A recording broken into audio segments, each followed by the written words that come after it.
भारतीय संविधान का अनुच्छेद 31 संपत्ति का अधिकार, पूर्व प्रावधान और वर्तमान स्थिति, अनुच्छेद 300 भारतीय संविधान के भाग 3 मौलिक अधिकार में मूल रूप से सम्मिलित अनुच्छेद 31 संपत्ति के अधिकार से संबंधित था। 44वें संविधान संशोधन 1978 द्वारा इसे मौलिक अधिकारों की सूची से हटाकर अनुच्छेद 301 के अंतर्गत एक कानूनी अधिकार बना दिया गया। इस वीडियो में हम अनुच्छेद 31 के मूल प्रावधानों, उसके दो प्रमुख खंडों, संशोधन के कारणों और वर्तमान स्थिति, अनुच्छेद 300 को विस्तार से समझेंगे। अनुच्छेद 31 के प्रमुख प्रावधान 1950 से 1978। अनुच्छेद 31 के दो मुख्य खंड निम्नलिखित थे। खंड 1 संपत्ति से वंचित न करने का अधिकार। ये खंड किसी भी व्यक्ति को उसकी संपत्ति से मनमाने ढंग से वंचित होने से सुरक्षा प्रदान करता था। संपत्ति का अधिग्रहण या हस्तांतरण केवल विधि द्वारा स्थापित प्रक्रिया के अनुसार ही संभव था। उदाहरण, यदि सरकार रामू नामक किसान की जमीन सड़क निर्माण के लिए अधिग्रहण करना चाहती थी, तो उसे पहले एक वैधानिक कानून बनाना आवश्यक था और उचित प्रक्रिया का पालन करना होता था। बिना कानूनी प्राधिकार के सरकार संपत्ति पर अधिकार नहीं कर सकती थी। खंड 2 मुआवजे का अनिवार्य प्रावधान। यदि सरकार सार्वजनिक हित में किसी व्यक्ति की संपत्ति का अधिग्रहण करती थी, तो उसे उचित मुआवजा देना अनिवार्य था। मुआवजे का मापदंड, ये संपत्ति के बाजार मूल्य, मार्केट वैल्यू के अनुरूप होना चाहिए। उदाहरण, यदि सरकार रामू की 5 एकड़ जमीन एक सरकारी स्कूल बनाने के लिए लेती थी, तो उसे जमीन का बाजार मूल्य, मान लीजिए 10 लाख रुपए या उससे अधिक का मुआवजा देना होता था। मुआवजे की राशि पर विवाद होने पर न्यायालय में चुनौती दी जा सकती। अनुच्छेद 31 का संशोधन और वर्तमान स्थिति, अनुच्छेद 300 44वां संविधान संशोधन 1978 संपत्ति के अधिकार का निष्कासन। 1978 में जनता पार्टी सरकार ने 44वें संविधान संशोधन द्वारा अनुच्छेद 31 को मौलिक अधिकारों की सूची से हटा दिया।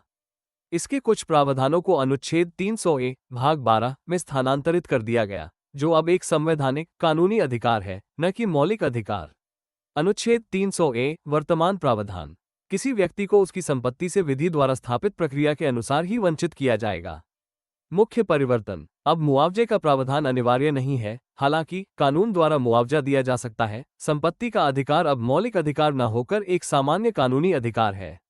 अनुच्छेद 31 से 300 परिवर्तन के कारण। 1 सामाजिक आर्थिक नीतियों को बढ़ावा देना। संविधान का उद्देश्य सामाजिक आर्थिक न्याय प्राप्त करना था, लेकिन अनुच्छेद 31 के कारण जमींदारी उन्मूलन, भूमि सुधार और सार्वजनिक हित में अधिग्रहण जैसे महत्वपूर्ण सामाजिक आर्थिक सुधारों में बाधाएं आती थीं। 44वें संशोधन ने सरकार को सामाजिक सुधारों के लिए अधिक स्वतंत्रता प्रदान की। 2 सरकारी अधिग्रहण प्रक्रिया को सरल बनाना। पहले मुआवजे को मौलिक अधिकार माना जाता था, जिससे सरकार को बुनियादी ढांचा परियोजनाओं जैसे राजमार्ग, बांध, शहरी विकास में देरी का सामना करना पड़ता था। अब अनुच्छेद 300 के तहत संपत्ति अधिग्रहण संसद विधानसभा द्वारा बनाए गए कानूनों के अनुसार होता है, जिससे प्रक्रिया तेज और सुगम हुई है। 3 न्यायपालिका और विधायिका के बीच संतुलन। अनुच्छेद 31 के तहत न्यायपालिका संपत्ति अधिग्रहण और मुआवजे पर सख्त नियंत्रण रखती थी। अनुच्छेद 300 ने विधायिका को अधिक शक्ति प्रदान की, ताकि सरकारी नीतियों को अनावश्यक न्यायिक हस्तक्षेप से बचाया जा सके और नीति निर्माण में अधिक स्वायत्तता सुनिश्चित की जा सके। 4 अंतर्राष्ट्रीय प्रथाओं के अनुरूप। आयरलैंड, यूके जैसे देशों में भी संपत्ति का अधिकार मौलिक अधिकार नहीं है। भारत ने इसी मॉडल को अपनाया ताकि आर्थिक विकास और सार्वजनिक हित को प्राथमिकता दी जा सके और अंतर्राष्ट्रीय मानकों के अनुरूप लाया जा सके।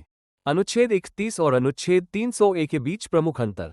1 प्रकृति। अनुच्छेद 31 संपत्ति के अधिकार को एक मौलिक अधिकार भाग 3 के रूप में मान्यता प्रदान करता था, जिससे इसे सीधे न्यायालय में लागू कराया जा सकता था। अनुच्छेद 300 इसे एक संवैधानिक अधिकार भाग 12 के रूप में स्थापित करता है, जिसके उल्लंघन पर केवल सामान्य कानूनी प्रक्रिया ही उपलब्ध है। 2 मुआवजे का प्रावधान। अनुच्छेद 31 के अंतर्गत सरकारी अधिग्रहण पर उचित मुआवजा देना अनिवार्य था, जिसका आधार बाजार मूल्य होता था। अनुच्छेद 300 में मुआवजे का कोई स्पष्ट उल्लेख नहीं है, ये सरकार के विवेक पर निर्भर करता है, हालांकि अधिग्रहण कानूनों में मुआवजे का प्रावधान हो सकता है। 3 न्यायिक समीक्षा। अनुच्छेद 31 के तहत अपर्याप्त मुआवजे पर व्यक्ति सर्वोच्च न्यायालय या उच्च न्यायालय में याचिका दायर कर सकता था। अनुच्छेद 300 के तहत संपत्ति से वंचित करने की वैधता की जांच केवल ये देखकर की जाती है कि क्या यह उचित कानूनी प्रक्रिया के अनुसार हुआ है। मुआवजे की मात्रा पर न्यायिक हस्तक्षेप सीमित है। 4 सरकारी शक्तियां। अनुच्छेद 31 न्यायपालिका द्वारा मुआवजे और प्रक्रिया पर सख्त नियंत्रण के कारण सरकार की संपत्ति अधिग्रहण की शक्तियों को सीमित करता था। यदि आप भारतीय संविधान के प्रत्येक अनुच्छेद को विस्तार से समझना चाहते हो तो आप हमारी प्लेलिस्ट देख सकते हो, लिंक वीडियो के डिस्क्रिप्शन में दिया गया है। धन्यवाद।